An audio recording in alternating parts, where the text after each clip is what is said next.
안녕하세요. 진마켓 골프 파울신입니다.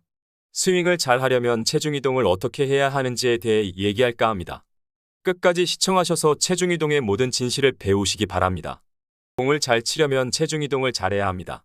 체중 이동을 잘하지 못하면 잘 칠 수 없습니다. 골프를 잘 친다는 말이나 체중 이동을 잘 안다는 말은 같은 말입니다. 즉, 땅을 잘 밟아야 잘 칠 수 있습니다. 먼저 전제를 하겠습니다. 체중 이동과 압력점 이동과의 차이가 분명히 존재하지만 동일하다고 간주하겠습니다. 스택 앤 틸트 스윙이나 체중 이동을 극히 제한해야 하는 숏 아이언의 경우는 여기서 말하는 내용이 맞지 않다는 것을 기억하면서 듣기 바랍니다. 본론을 시작하기 전에 체중 이동의 정확한 뜻을 살펴보겠습니다. 체중 이동이란 땅을 옮겨가면서 밟는다는 말입니다. 땅을 밟는 목적은 땅으로부터 힘을 얻기 위해서입니다. 세게 밟으면 강력한 지면 발력을 얻습니다. 물리학에서의 작용과 반작용 법칙 때문입니다. 지면 발력은 지면 항력 노멀 포스와 전단력 쉬어 포스로 구분됩니다. 땅을 밟지 않으면 제 아무리 근육질이라도 힘을 쓰지 못합니다. 체중이 50kg이 100kg 거구보다 더 멀리 칠 수 있는 이유는 효율적으로 땅을 잘 밟으며 스윙하기 때문입니다. 체중 이동이 한쪽 발 안쪽에서만 이루어지면 정확성은 좋을 수 있지만 거리를 낼 수 없습니다. 스탠스를 넓게 서서 양발로 체중 이동을 해야 거리를 내기 쉽습니다. 맞습니다.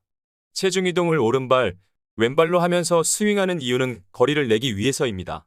한 발로 땅을 밟는 것보다 두 발로 땅을 밟아야 더 큰 힘을 얻을 수 있기 때문입니다. 땅을 잘 밟아야 땅으로부터 힘을 얻을 수 있습니다. 땅을 잘 밟는다는 것은 순서를 지켜서 밟는다는 것을 말합니다. 많은 경우 체중 이동은 왼발과 오른발, 좌우로만 이루어진다고 생각하는 것 같습니다. 그러나 체중 이동은 좌우뿐만 아니라 발바닥 안에서 앞뒤로도 이루어지고 발바닥 안쪽 좌우로도 이루어집니다. 이 그림은 체중 이동 순서를 설명하기 위해 그린 것입니다. 결론부터 말하면 체중 이동은 왼발과 오른발, 즉 좌우뿐만 아니라 발가락 쪽과 뒤꿈치 간에도 이루어집니다. 좌우, 전후 간의 순서에 따라 체중 이동을 해야 스윙을 잘 알 수 있습니다. 어드레스 할 때 좌우 체중 배분은 5대5나 4대6 등 클럽에 따라 다릅니다. 어쨌든 셋업은 양발 가운데 오목한 부분에 실어야 합니다. 양발의 엄지발가락 밑에 동그랗게 튀어나온 볼 부분은 파워포인트여서 이 볼에서 땅으로부터 힘을 얻기 시작합니다. 이 볼 힘점을 강하게 밟아야 큰 힘을 얻을 수 있습니다. 체중 이동의 순서는 축구 골대 모양 또는 호치키스 알 형태로 이루어져야 합니다. 체중 이동의 순서는 1, 2, 3, 4, 5입니다.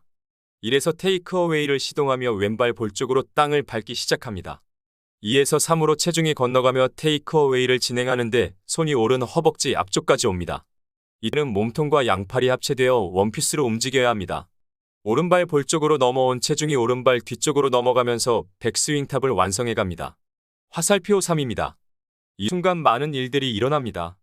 왼팔뚝 내전, 왼손 코킹과 오른손 힌지, 오른팔 굽히기가 순서에 맞춰 이루어지면서 백스윙 끝을 향합니다. 여기서 구별해야 할 부분이 있습니다. 백스윙 구간은 두 가지 위치로 구분하여 설명하는 것이 더 정확해서 이해하기 쉽습니다. 백스윙 구간을 백스윙 탑과 백스윙 엔드로 구분하는 것입니다. 오른발 뒤꿈치로 체중이 이동하는 순간이 백스윙이 완성되는 백스윙 엔드 위치입니다.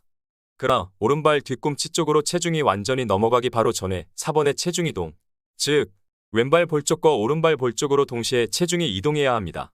이 순간이 백스윙 탑이고 트랜지션 시작점입니다. 백스윙 탑을 지나 백스윙 엔드입니다. 트랜지션은 방향을 바꾸는 순간입니다. 이때가 관성을 이용하여 파워 축적을 시동하는 순간이기도 합니다. 뒤로 움직임으로 방향을 바꾸지 않으려고 하는 클럽의 저항력을 이용하여 파워를 압축합니다. 샤프트가 더 뒤쪽으로 휩니다. 이 4번이 스윙의 템포나 타이밍을 결정짓는 데 대단히 중요합니다. 원플레인 스윙은 이 순간이 매우 짧습니다. 백스윙을 하자마자 곧바로 칩니다. 즉, 백스윙 탑과 백스윙 엔드가 동시에 가깝습니다.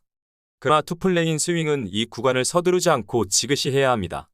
이때 중력의 힘을 잘 이용하려면 채를 떨어뜨려야 하는데 오른 팔꿈치를 수직 낙하하는 것이 선행되어야 하며 필수적입니다. 체중 이동, 사가 끝나고 왼발 볼로 땅을 강력하게 박차면서 임팩트합니다. 임팩트를 한 후 왼발 볼로 땅을 밟고 있을 때 팔로 스루를 하고 왼발 앞에서 뒤쪽으로 체중이 넘어가는 과정이 피니시입니다. 이때 왼발 뒤꿈치에서 목표 쪽, 즉 왼발 앞쪽 안쪽이 들리고 왼발 뒤꿈치 바깥쪽으로 체중이 넘어가야 온전히 잘 했다고 말할 수 있습니다. 강조하자면 오른발 앞쪽에서 뒤쪽으로 체중이 넘어가는 순간 백스윙하는 것이고 공을 치고 왼발 앞쪽에서 뒤쪽으로 넘어가는 순간이 피니시입니다. 몇 가지 추가하고 마치겠습니다. 테이크 어웨이를 낮고 길게 해서 스윙 아크를 크게 하기 위해서는 오른발 볼을 좀 오래 밟아야 합니다. 마찬가지로 공을 치고 나서 왼발 볼을 오래 밟고 있어야 낮고 긴 팔로스루를 할 수 있습니다. 팔로스루를 낮고 길게 한다는 것은 어렵지만 중요합니다. 특히 백스윙하면서 오른발 바깥쪽으로 체중이 빠지지 않아야 합니다. 빠지면 스윙을 망칠 수 있습니다. 어떤 경우든 체중이 밀려나가면 안 됩니다. 특히 왼발 바닥은 앞뒤뿐만 아니라 안쪽에서 바깥쪽으로도 체중 이동이 일어나야 합니다. 인간이 직립할 수 있는 이유는 발바닥의 가로 근육이 앞뒤의 세로 근육보다 몇십 배 더 강하기 때문입니다. 발바닥의 가로 근육을 잘 이용해야 하는 이유입니다. 다음 스윙에서 오른발 안쪽 복숭아뼈를 안쪽으로 눌러주는 동작으로 오른발바닥 가로 근육을 사용해야 합니다.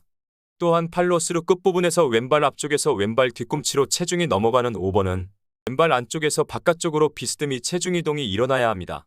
왼발바닥 가로 근육의 막강한 힘을 이용해야 합니다. 정리하겠습니다. 체중 이동은 양발 간의 좌우로만 하는 것이 아닙니다. 발바닥 앞뒤로도 해야 합니다. 또한 발바닥 안에서도 체중 이동을 앞뒤뿐만 아니라 좌우로도 해야 합니다. 멀리 치려면 발바닥 앞뒤 이동을 크게 해서 쳐야 하고 방향성을 좋게 하려면 앞뒤 이동폭을 작게 하는 것이 유리합니다. 여러분의 필요에 맞춰 적절한 체중 이동 폭을 연습해보기 바랍니다. 이만 마칩니다. 감사합니다. 좋아요와 구독 부탁드립니다.